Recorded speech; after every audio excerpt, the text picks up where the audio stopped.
Hello everyone. हम समझते हैं सब लोग बड़े अच्छे से होंगे।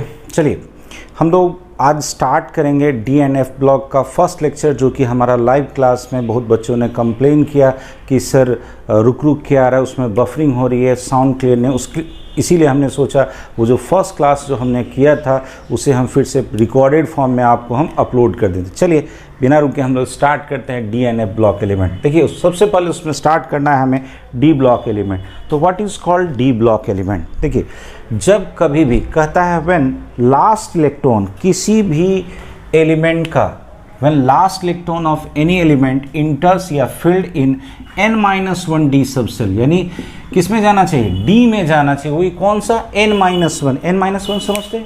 यानी सबसे बाहरी नहीं, उसके अंदर वाला। सबसे बाहरी वाले को क्या कहते हैं? अल्टीमेट। उसके अंदर वाले को क्या कहते हैं? पेनल्टीमेट।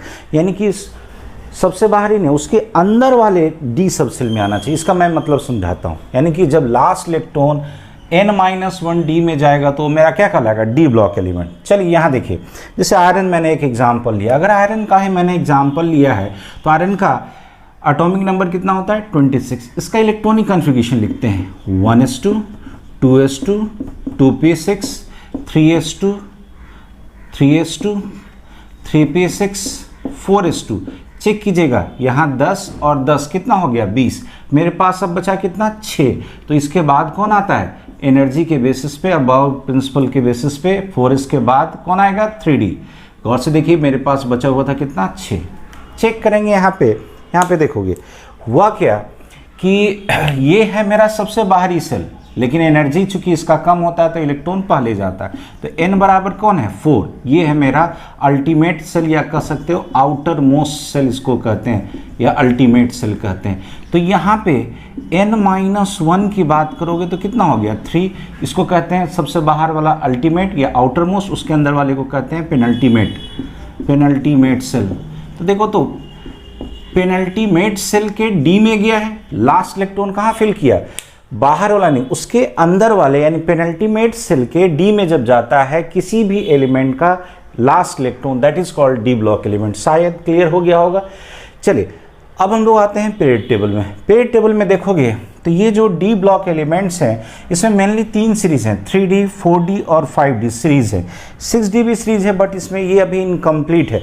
देखिएगा पीरियड टेबल जो अभी जो न्यू पीरियड टेबल आपके बुक्स वगैरह में उसको पूरा फुलफिल कर दिया गया है। बट याद रखिएगा ये जो आपका 6D सीरीज है इसमें अभी भी जो एलिमेंट्स हैं वो उसके विषय में बहुत ज़्यादा पता नहीं है। नहीं पता होने के कारण इसे हम अभी भी इनकम्प्लीट मान के चलते हैं। तो आपको अभी भी कितना पढ़ना है? 3D 4D और 5D सीरीज किसी भी बुक्स में इसी के विषय में मैक्सिमम एक्सप्लेनेशन है, क्योंकि इसके विषय में हमें पता चल चुका है, एक्सपेरिमेंटली बहुत सारे चीज़ पते हैं। चलिए तो आपको सबसे पहले हम 3D सीरीज, अब यहाँ पे भी जैसे ये 3D सीरीज है तो ये 4th पीरियड का मेंबर होगा। कहोगे क्यों? देखो पीरियड टेबल में चेक करोगे तो यहाँ ये 4th पीरियड है। क्यों? यहाँ देखो सबसे आउटर मोस्ट सेल कौन यूज हुआ? 4th cell.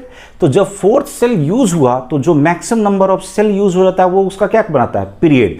यानी कि iron belongs to 4th period. But ये कहाँ? ये जो लास्ट इलेक्ट्रॉन फिल हो रहा है किसमें? 3D में। So this is called 3D series. Clear हो जाना चाहिए। फिर से बोलो, लास्ट इलेक्ट्रॉन कहाँ गया? 3D में। So it is 3D series, but it belongs to 4th period. Clear है? वैसे ही अगर इसको चेक करेंगे तो ये आ जाएगा कौन सा मेरा? 5th पीरियड, लेकिन इसको हम कहते हैं 4D सीरीज। तो ये सब कंफ्यूज नहीं कीजिएगा। क्वेश्चन में कहीं लिख दिया 5th पीरियड, तो 5th पीरियड मतलब 4D सीरीज।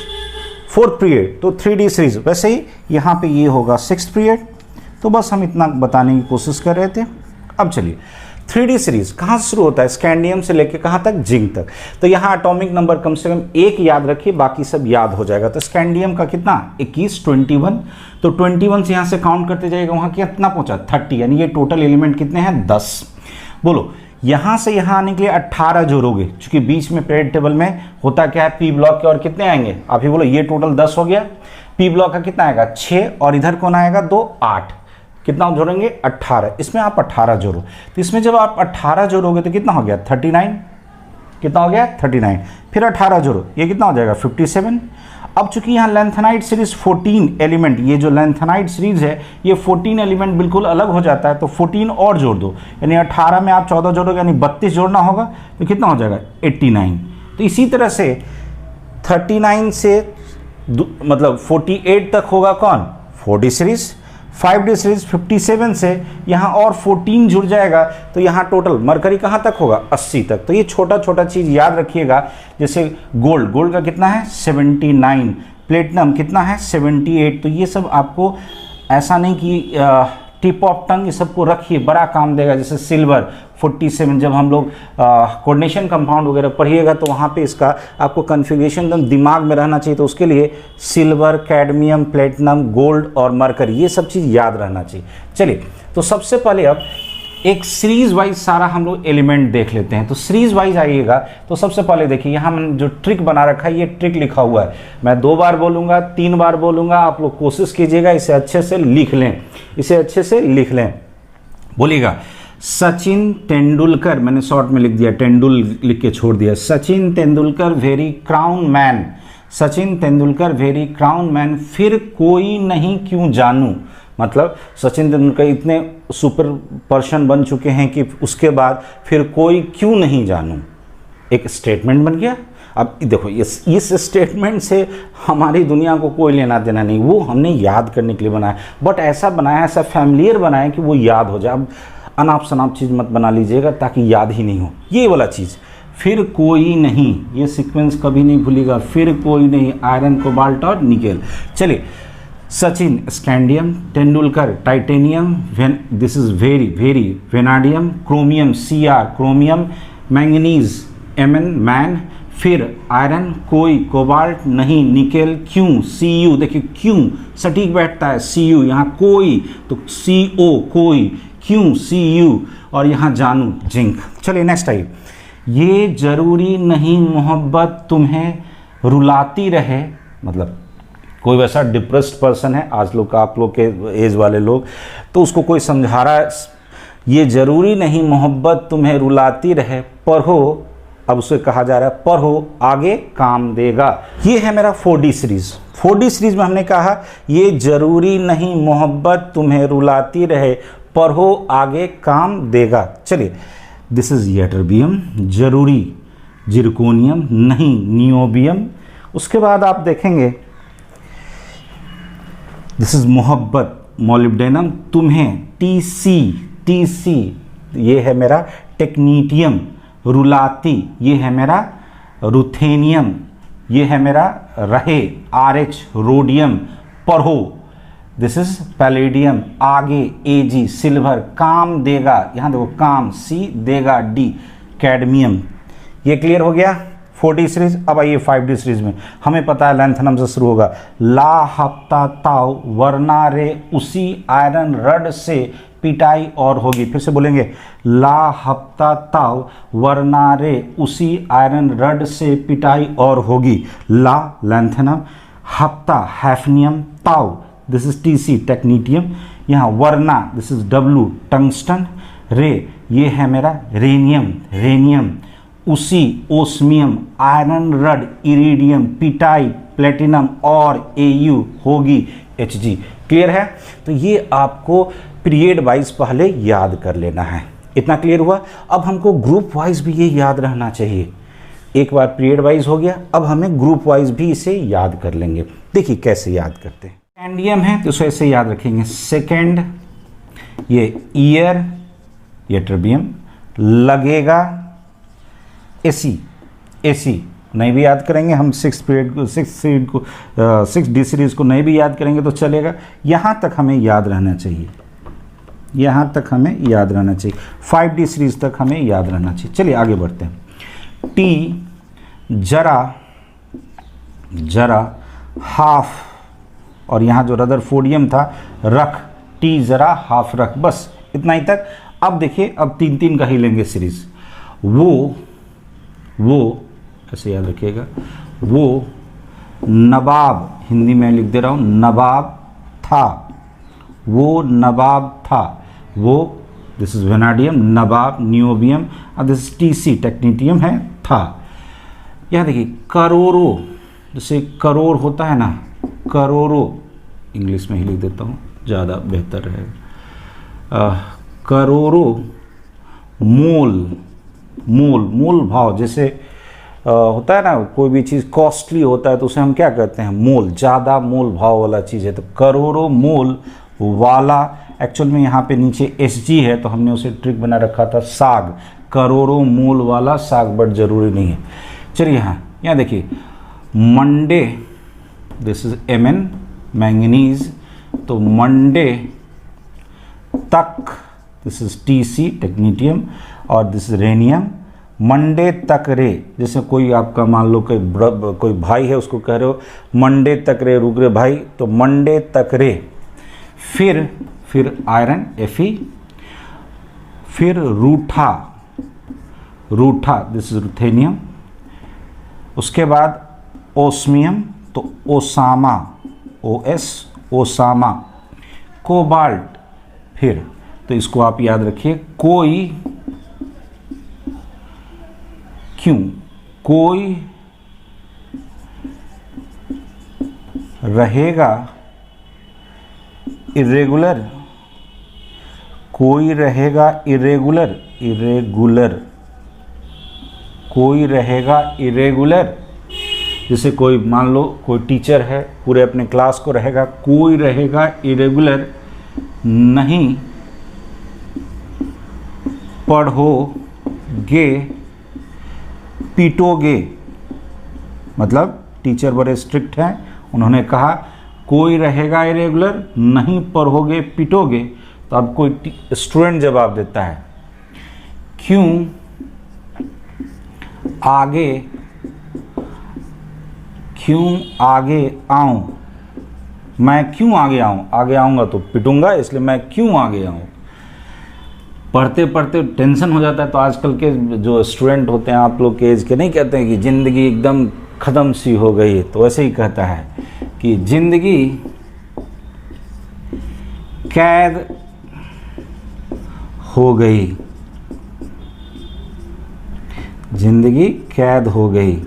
चलिए, सेकेंड ईयर लगेगा AC, टी जरा हाफ रख, वो नवाब था, करोड़ों मोल वाला साग, छोड़िए, मंडे तक रे भाई, यानी मंडे तक रे, रुक जा।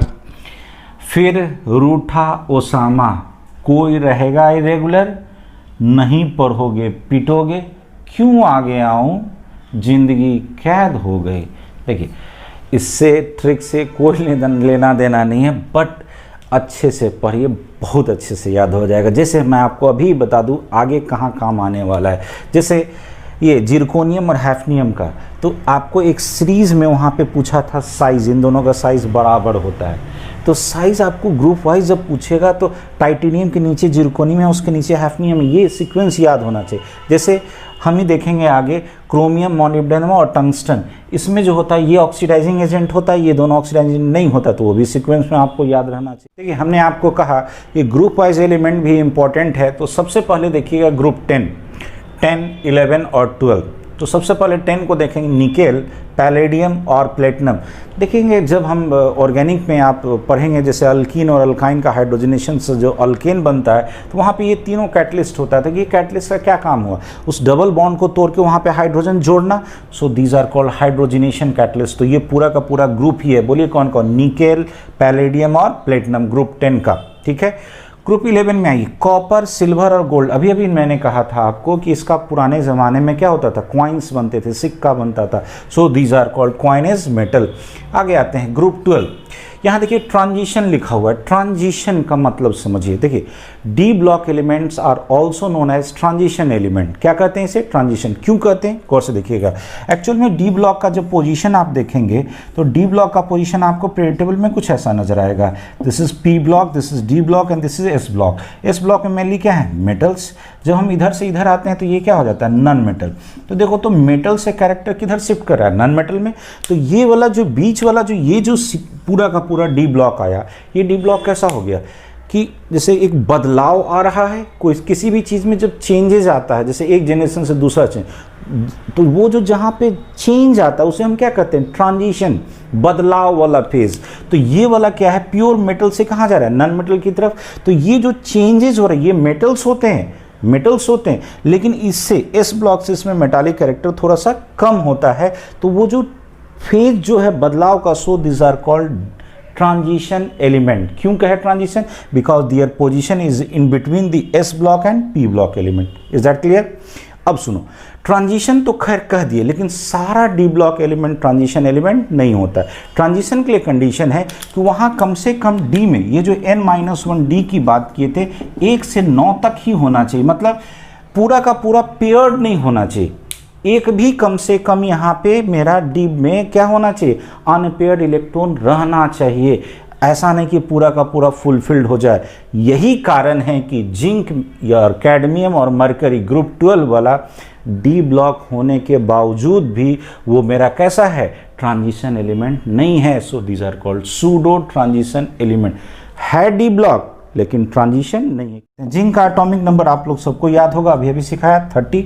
इसे हम लिखेंगे तो 1s2 2s2 1s2 2s2 2p6 3s2 3p6 4s2, यहाँ तक कितना हो गया? 20। अब आ जाएगा 3d10। गौर से देखिए तो यहाँ पे n-1d में कितना आ गया? 10। ये कंडीशन, और मेरा 4s भी पूरी तरह से भरा हुआ है, तो ये कंडीशन कैसा हो गया? फुलफिल्ड। ये फुलफिल्ड, यहाँ पे अनपेयर्ड इलेक्ट्रॉन डी में नहीं है, वो पूरी तरह से भर गया। तो अगर पूरी तरह से भर गया, इनकम्प्लीट होना चाहिए, डी पूरा भरा हुआ नहीं होना चाहिए। चूंकि ये भर गया तो डी का तो है लेकिन ट्रांजिशन नहीं है। Is that clear? Is that clear? तो ये कंप्लीटली ट्रिक्स को कम से कम वीडियो को 2 बार देखिए और कॉपी में खुद से लिखिए। नोट्स पे भरोसा मत कीजिए, खुद से लिखिए। होता है ना, बंद करके लिखिएगा तो बड़े अच्छे से याद हो जाएगा। और याद ही नहीं होगा, इससे 1 क्वेश्चन या 2 क्वेश्चन आपको जरूर पकड़ा जाएगा। तो बने रहिए हमारे साथ और पढ़ते रहिए। चलिए, best of luck. Thank you.